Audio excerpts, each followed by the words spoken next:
ہر ٹوٹے ہوئے رشتے کے پیچھے ایک کہانی ہوتی ہے اور ہر کہانی ایک سبق سکھاتی ہے۔ پچھلی ویڈیو میں ہم نے طلاق کی وجوہات سمجھی تھیں۔ آج ہم بات کریں گے کہ ان وجوہات کے حل پر، کہ کس طرح سے طلاق کے ریٹ کو، طلاق کی ریشو کو کم کیا جا سکتا ہے، کیونکہ اس طرف رجحان بہت زیادہ بڑھتا جا رہا ہے۔ بے شک کہ یہ اللہ تعالیٰ نے حلال قرار دیا ہے، لیکن یہ ایسا حلال ہے کہ جسے اللہ تعالیٰ نے کہا ہے کہ مبغوض ترین، یعنی یہ کہ سب سے زیادہ ناپسندیدہ حلال کام ہے۔ اسی لیے اللہ تعالیٰ نے صلہ رحمی پہ بہت زیادہ زور دیا ہے، صلہ رحمی کو بہت زیادہ اہم سمجھا ہے، اور اس کی برعکس قطع رحمی کے لیے بہت سارے نقصانات اور بہت ساری سزا بھی مقرر کی ہے۔ تو السلام علیکم، کیسے ہیں آپ سب؟ آج ہم پچھلے ہی ٹاپک کو کنٹینیو کریں گے، کہ امید ہے کہ آپ نے پچھلی ویڈیو دیکھی ہوگی۔ اگر آپ نے پچھلی ویڈیو نہیں دیکھی ہے تو آپ اس کو دیکھ سکتے ہیں، اور آپ کو بہت سی انفارمیشن ملے گی کہ جو ہم طلاق کے ٹاپک پہ بات کر رہے تھے، کہ آج کل رشتے جڑ تو جاتے ہیں بہت آسانی سے، لیکن ٹوٹ بھی اتنی ہی آسانی سے جاتے ہیں۔ پہلے زمانے میں رشتے جوڑنا اور توڑنا بہت مشکل کام ہوتا تھا۔ تو چلے جی، بات کر لیتے ہیں اس پرابلم کو کس طرح سے سالو کیا جائے کہ معاشرے میں ہمارے جو بچیاں ہیں، بیٹیاں ہیں، بہنیں ہیں، وہ اپنے گھروں میں اپنے شوہروں کے ساتھ، اپنی فیملیز کے ساتھ سکون کی زندگی گزار سکیں۔ تو اس لیے ہم کچھ ایسے سولوشنز میں آپ کے ساتھ شیئر کروں گی جو کہ بہت ہی ایفیکٹیو ہیں۔ آپ اپنی بچیوں کو بھی یہ باتیں سمجھائیں، شادی سے پہلے ہی یہ باتیں سمجھا دینی چاہیے، تاکہ بچیوں کو سمجھ آئے۔ لڑکوں کو سمجھانی چاہیے، لڑکیوں کو سمجھانی چاہیے، تاکہ دونوں طرف سے اگر کوئی مسئلہ پیدا ہوتا بھی ہے تو اس کو کس طرح سے سالو کرنا ہے، وہ بھی ان کے سامنے ایک راستہ ہو۔ تو ہم نے بات کی تھی کہ شادی سے پہلے دونوں کو ایک انڈرسٹینڈنگ اور ایکسپیکٹیشنز جو ہے وہ کلیئر کرنی چاہیے۔ انڈرسٹینڈنگ اگر تو آپ لوگ ایک دوسرے سے بات کر سکتے ہیں، کمیونیکیٹ کر سکتے ہیں، تو بہت اچھی بات ہے، لیکن اگر نہیں کر سکتے، آپ کی فیملیز میں یہ سسٹم نہیں ہے، تو کم سے کم پیرنٹس کو چاہیے کہ اپنے بچوں کے دماغ جو ہے نا، ان کو میں یہ باتیں بٹھائیں کہ آپ نے ایک دوسرے کے ساتھ بہت زیادہ امیدیں وابستہ نہیں کرنی ہیں۔ ایک دوسرے کو انسان ہی سمجھنا ہے، کوئی فرشتہ نہیں سمجھنا۔ اگر آپ ایک دوسرے کو انسان سمجھیں گے نا، تو آپ کے 90% مسائل وہاں پہ ہی حل ہو جاتے ہیں، کیونکہ جب انسان سمجھتا ہے نا کہ وہ دوسرا بھی انسان ہے، اس سے بھی غلطی ہو سکتی ہے، کوئی بات نہیں، اگر اس نے غلطی کر دی ہے تو کوئی مسئلہ نہیں ہے، ہم بیٹھ کے اس ٹاپک پہ بات کریں گے اور اس مسئلے کو یہاں پر ہی ختم کر دیں گے، تو یقین کریں کہ ہمارے مسائل وہاں پر ہی ختم ہو جاتے ہیں۔ دوسری بات جو میں نے کی تھی وہ یہ ہے کہ ہر مسئلے کو سکون کے ساتھ، تحمل کے ساتھ ڈسکس کریں، بجائے اس کے کہ ایک دوسرے کے ساتھ ہم لوگ یہ سمجھیں کہ شاید کوئی دو ملکوں کی جنگ ہو رہی ہے، جس میں ہم نے کوئی زیادہ الزام تراشی کرنی ہو، یا پھر بہت زیادہ غصے کا جو معاملہ ہوتا ہے نا، یہ ہمیشہ شیطان کی طرف سے ایک وار ہوتا ہے قطع رحمی کا۔ اس لیے ہمیشہ غصے سے بچیں، کوشش کریں اپنے آپ کو کام ڈاؤن کریں، کہ جب غصہ ختم ہو جائے، کم ہو جائے، تو اس وقت اس ٹاپک پہ بات کریں، کیونکہ جس وقت آپ کا غصہ عروج پر ہوتا ہے تو اس وقت آپ کسی بھی ٹاپک پہ بات کریں تو وہ معاملہ خراب ہی ہوگا۔ تھرڈ پوائنٹ یہ ہے کہ لائف سٹائل اپنی انکم کے مطابق رکھیں، کمپیریزن سے بچیں۔ اپنی انکم کے مطابق اگر آپ اپنا لائف سٹائل رکھیں گے نا، تو یقین کریں آپ کی زندگی میں کوئی مسئلہ نہیں پیش آئے گا۔ اگر مطلب آپ لوگوں کی بحث، میاں بیوی کی بحث فائنینشلی پرابلمز کی وجہ سے ہونا، تو یقین کریں کہ اس پرابلم کو زیادہ تر جو بڑھاوا ہے نا، وہ کمپیریزن کرنا ہی دیتا ہے۔ مطلب مثال کے طور پہ اگر آپ کی دوست ہے، اس کا شوہر اس کو طرح طرح کے گفٹ لا کے دیتا ہے، یا پھر یہ کہ آپ کی بہن کا شوہر، یا پھر یہ کہ آپ کے میکے کی طرف سے آپ کو کوئی ایسی گائیڈ لائن مل رہی ہے، آپ اپنے بھائیوں کو دیکھتی ہیں کہ وہ اپنی بھابھیوں کا بہت زیادہ خیال رکھتے ہیں، بہت زیادہ، یقیناً آپ کا شوہر بھی آپ کا خیال رکھتا ہوگا، لیکن اگر اس کی فائنینشیل کنڈیشن اس طرح کی نہیں ہے کہ وہ آپ کو ہر روز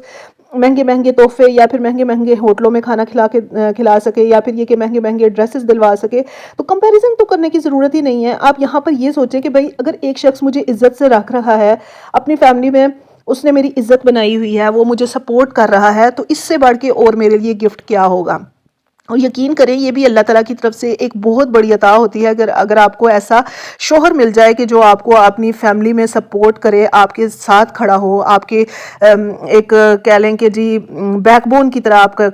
ساتھ دے، اپنے گھر والوں کے سامنے آپ کے لیے، آپ کے حق کے لیے کھڑا ہو، یہ ایک بہت بڑی عطا ہے، یہ بہت بڑی نعمت ہے اللہ تعالیٰ کی طرف سے، اور جسے ہم کہیں نہ کہیں اگنور کر جاتے ہیں، اور پھر جب ہم سے یہ نعمت اللہ تعالیٰ چھین لیتا ہے، یا پھر یہ کہ ہم خود اس نعمت کو اپنے ہاتھوں سے گوا بیٹھتے ہیں، تو پھر ہمیں اس چیز کا احساس ہوتا ہے۔ اس لیے کمپیریزن کبھی مت کریں، آپ صرف یہ دیکھیں کہ بھئی آپ کا شوہر آپ کے ساتھ لائل ہے، آپ کے ساتھ مخلص ہے، آپ کے اخراجات جو آپ کی ضروریات ہیں ان کو پورا کر رہا ہے اچھے طریقے سے، دیٹس اٹ۔ آپ کی عزت کرتا ہے، گھر والوں میں آپ کی عزت کرتا ہے، اس سے بڑھ کے اور کیا ہے؟ کچھ بھی نہیں ہے. یہ تحفے تحائف، یہ مادی چیزیں ہیں، یہ کچھ بھی اہمیت نہیں رکھتی ہیں.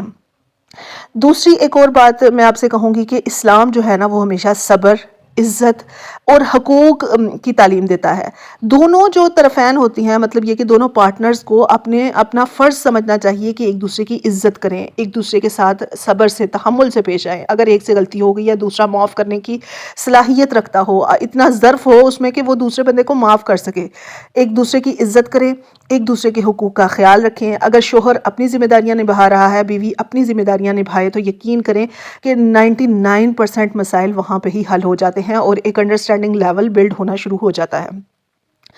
پھر اگلے پوائنٹ کی طرف ہم چلتے ہیں کہ ایگو کو کنٹرول کریں اور دوسروں کی فیلنگز کو سمجھنا بہت ضروری ہے. اپنی انا میں ہم لوگ جو الٹے سیدھے کام کرتے رہتے ہیں کہ بھئی میں نے اپنے آپ کو سکون دینا ہے، جس طرح میری ضد میری انا کو سکون ملے گا میں نے وہ کام کرنا ہے، اس چیز کو آپ نے ختم کرنا ہے. جب رشتے نبھانے ہوتے ہیں نا، پھر اپنی ضدوں کو نہیں دیکھا جاتا. اور پھر اس کے بعد